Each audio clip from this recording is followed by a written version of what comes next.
अस्सलाम वालेकुम। जीते रहें, खुश रहें, हमेशा मेरे साथ रहें। Welcome back to my channel Zeba Tariq official. Welcome back to another vlog.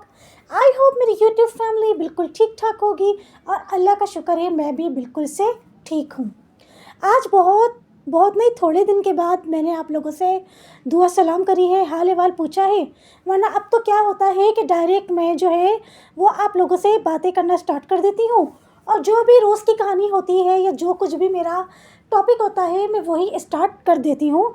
लेकिन आज मैंने सोचा कि चलो आज मैं अपने यूट्यूब फैमिली से दुआ सलाम कर लूँ और उनका हाल अहवाल पूछ लूँ और उनको हमेशा खुश और शादाबाद रहने की दुआ भी दे दूँ मेरे साथ।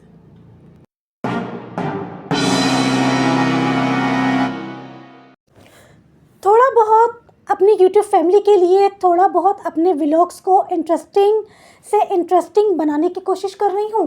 थंबनेल का भी थोड़ा सा स्टाइल लुक चेंज कर लिया है जो कि मुझको तो पर्सनली ख़ुद को मुझे बहुत अट्रैक्ट कर रहा है, बहुत पसंद आ रहा है। और टाइटल भी अब कोशिश कर रही हूँ कि इंग्लिश में ही टाइटल डालूँ ताकि और दूसरे जो कंट्रीज़ में मेरी यूट्यूब फैमिली है उनको भी अट्रैक्ट करें।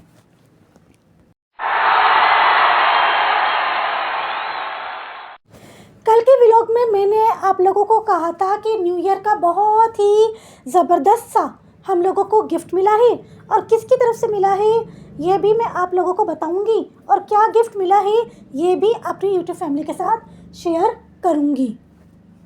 तो जी न्यू ईयर का गिफ्ट हमको मिला है, बहुत ही स्पेशल गिफ्ट मिला है जो कि हम लोगों को मिला है के इलेक्ट्रिक की तरफ से। इतना ज़बरदस्त के इलेक्ट्रिक वालों ने हम लोगों को गिफ्ट दिया है कि दिल बाग बाग हो रहा है और दिल से बहुत ही अच्छे अल्फाज उनके लिए निकल रहे हैं कि बस मैं यहाँ पर आप लोगों को नहीं बता सकती।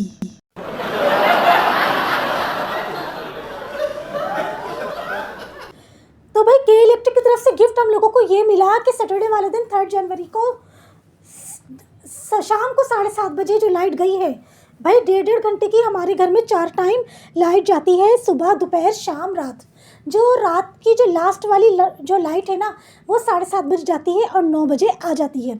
लेकिन सैटरडे को क्या सीन हुआ कि 7:30 बजे जो लाइट गई है तो लाइट माशाल्लाह से आई है 10 बजे और 9:30 बजे के बाद गैस चली जाती है। तो जो कि मुझे आलू के पराठे बनाने थे तो आलू के पराठे नहीं बन सके और फिर हम लोगों को मजबूरन पिज़्ज़ा मंगवाना पड़ा।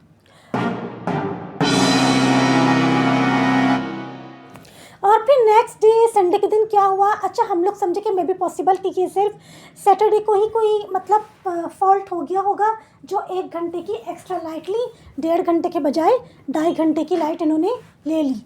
तो हम लोग समझे कि शायद अब नेक्स्ट डे ऐसा कोई सीन ना हो। तो जी संडे वाले दिन मुझे बनाने थे खमीरी आटे के समोसे। मैंने सुबह उठकर कीमा भी रेडी कर लिया, उसका आटा भी रेडी कर लिया, चटनी वगैरह सब कुछ मैंने पीस ली। और जब रात को मतलब 9 बजे मुझे खड़ा होना था समोसों को फ्राई करने के लिए, तो जब 7:30 बजे लाइट गई है तो वही सीन दोबारा रिक्रिएट हो गया कि 9 से 9:30, 9:30 से 9:45 हो गया और लाइट नहीं आई और 9:30 बजे के बाद गैस चली जाती है। तो अब क्या हो सकता है, अब कुछ भी नहीं हो सकता। तो फिर संडे वाले दिन भी मजबूरन मैंने जो है अपने लिए NF पिज़्ज़ा से जिंगर बर्गर मंगवाया और मेरे हस्बैंड को जो खाना था वो अपने लिए अपनी पसंद की चीज़ लेकर आ गए थे। तो संडे के दिन भी हमारे घर में रात का खाना नहीं बन सका के इलेक्ट्रिक वालों की मेहरबानी से। अब जब ये 2 दिन सीन हो गया कि 2 दिन रात को 7:30 बजे जो लाइट गई है तो 10 बजे रात को आई है, तो फिर मंडे वाले दिन मैंने क्या किया कि ऑब्वियसली जब कीमा रेडी हुआ रखा था, आटा भी इसका रेडी था, चटनी वगैरह सब पिसी हुई थी, सिर्फ समोसे फ्राई करने थे। तो मंडे वाले दिन फिर मैंने दोबारा ऐसी कोई अहमकाना गलती नहीं करी और मैं 6:45 बजे ही खड़ी हो गई समोसों को फ्राई करने और हॉट पॉट के अंदर समोसे फ्राई करके अच्छी तरीके से उसको टाइट मतलब बंद करके मैंने रख दिया था। तो 9 बजे तक समोसे जो है वो गर्म रहे और हम इस इंतज़ार में थे कि 9 बजे लाइट आ जाएगी तो फिर हम लोग खाना खाने बैठ जाएंगे। लेकिन 9 बजे से टाइम क्रॉस हो गया था और लाइट नहीं आई। तो आखिरकार को हमने तो खैर डिनर कर लिया। लेकिन कल मंडे वाले दिन तीसरे दिन जो रात को शाम को 7:30 बजे जो लाइट गई है तो वो के इलेक्ट्रिक वालों की मेहरबानी से वो आई है लाइट पूरे 3.25 घंटे के बाद, यानी कि रात को 11:15 बजे।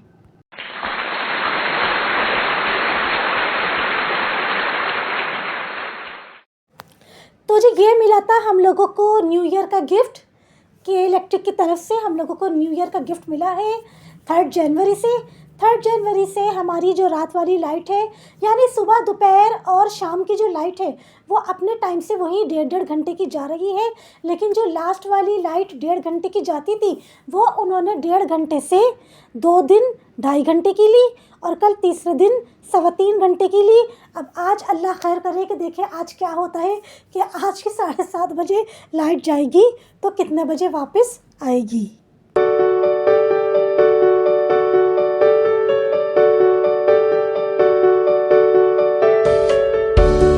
आज मेरा बहुत दिल चाह रहा है आप लोगों के साथ स्टोरी शेयर करने को, तो आज मैं आप लोगों के साथ स्टोरी शेयर कर देती हूँ।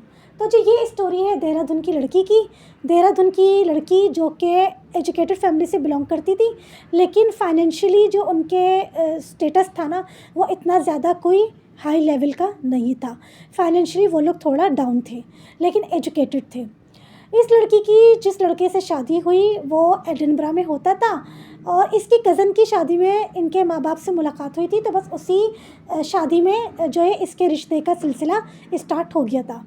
रिश्ते के वक्त बताया गया कि एडिनबरा में जानवरों के डॉक्टर हैं, और वहाँ पर बहुत ही रिच फैमिली, मतलब रिच इनका जो है स्टेटस है, बहुत आलीशान महल जैसा घर है, और पैसों की तो बहुत ही रेल पेल है, तो लिहाजा जहेज़ वगैरह कुछ भी नहीं लेंगे।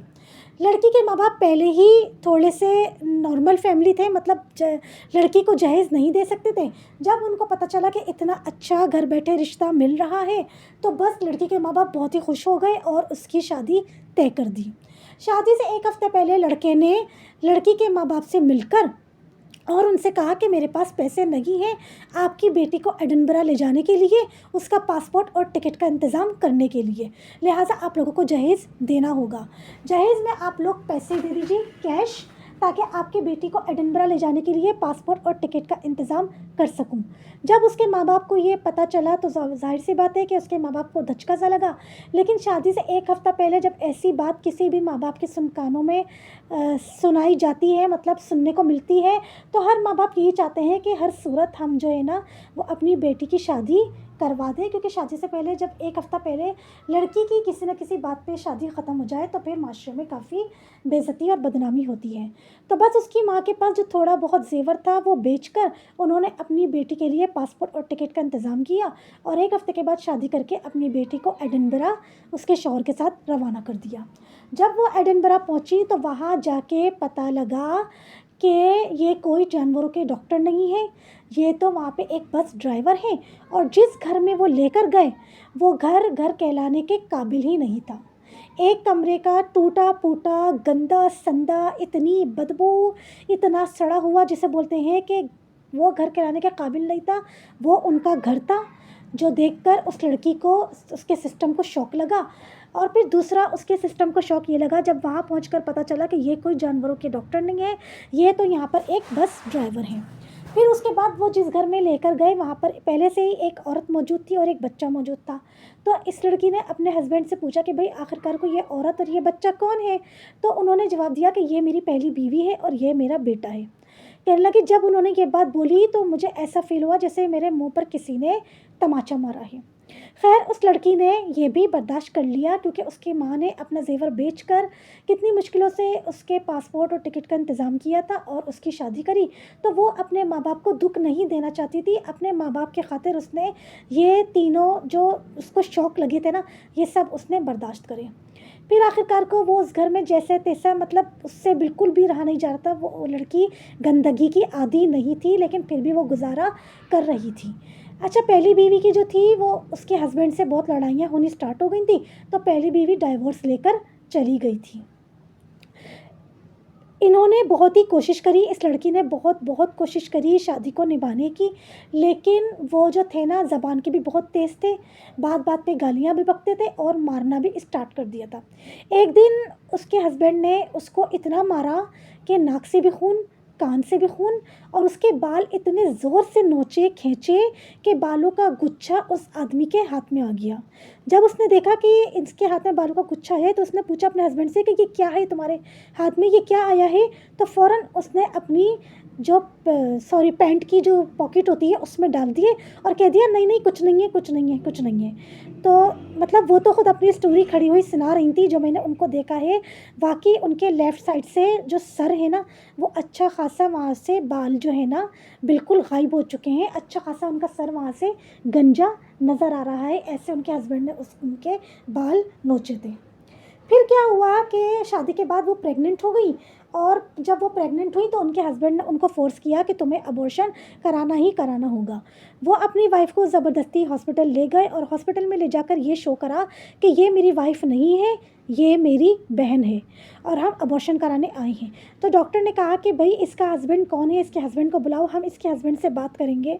तो कह रही मेरे मुंह पर ऐसी गाली लगी, मुझे ऐसी गाली सा फ़ील हुआ अपना शादी का ये रिश्ता, जब मेरे हस्बैंड ने डॉक्टर से बोला कि इसका हस्बैंड और इस बच्चे का बाप कौन है, ये इसको ख़ुद को भी नहीं पता। कह रही मुझे अपना शादी का जो इतना पाकीज़ा रिश्ता होता है वो मुझे गाली के जैसा फ़ील हुआ। मैंने ये भी सह लिया अपने माँ बाप के ख़ातिर, मैं ये भी बर्दाश्त कर गई, क्योंकि मैं अपने माँ बाप को तकलीफ़ नहीं देना चाहती थी। मैं नहीं चाहती थी कि मैं एडिनबरा से वापस देहरादून जाऊं और मेरे माँ बाप जो है ना वो मुझे इस हाल में देखकर बहुत परेशान हो जाएंगे, टूट जाएंगे। तो मैं अपने माँ बाप के ख़ातिर वहाँ मैंने उनके बहुत ही जुल्म सितम सहना बर्दाश्त कर दिए। एडिनबरा में क्योंकि ये एजुकेटेड थी तो इन्होंने वहाँ पर जो है ना वक्तन फ़वक्तन बहुत अच्छी कभी बैंक के साथ, कभी उसके साथ, किस कंपनी के साथ इन्होंने काम करना स्टार्ट कर दिया, इन्होंने जॉब करनी स्टार्ट कर दी थी। तो ये फाइनेंशियली तौर पे बहुत अच्छा कमाती थी बनिस्बत अपने हस्बैंड के। उनके हस्बैंड कुछ इतना अच्छा ख़ास कमाते नहीं थे, लेकिन ये अपने हस्बैंड के मुकाबले में बहुत अच्छा वहाँ पे कमाने लगी थी क्योंकि ये एजुकेटेड थी।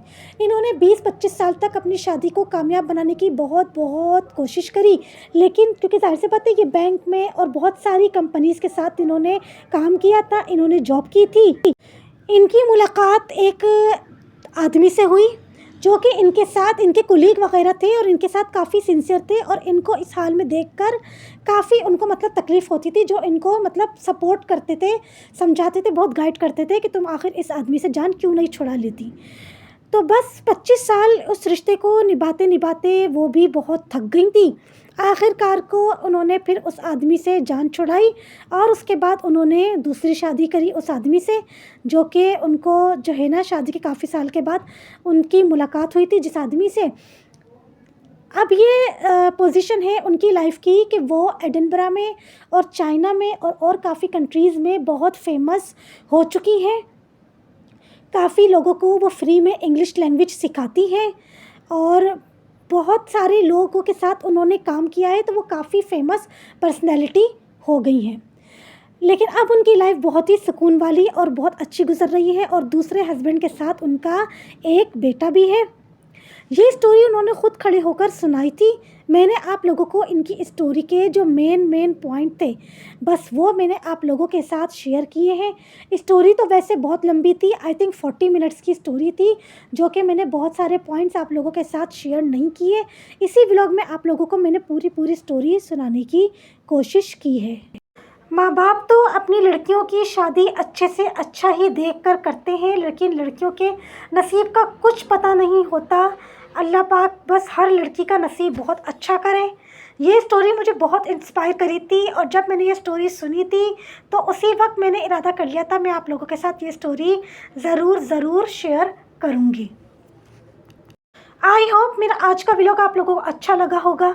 अच्छा लगा हो तो लाइक कर दिएगा, वीडियो को अपने फ्रेंड्स एंड फैमिली में शेयर करके मुझे एक अच्छा सा कमेंट कर दिएगा और मेरे चैनल को ज़्यादा से ज़्यादा सब्सक्राइब कर दिएगा। मिलूँगी आप लोगों के साथ एक नए मज़ेदार से व्लॉग में, तब तक के लिए अल्लाह हाफिज़।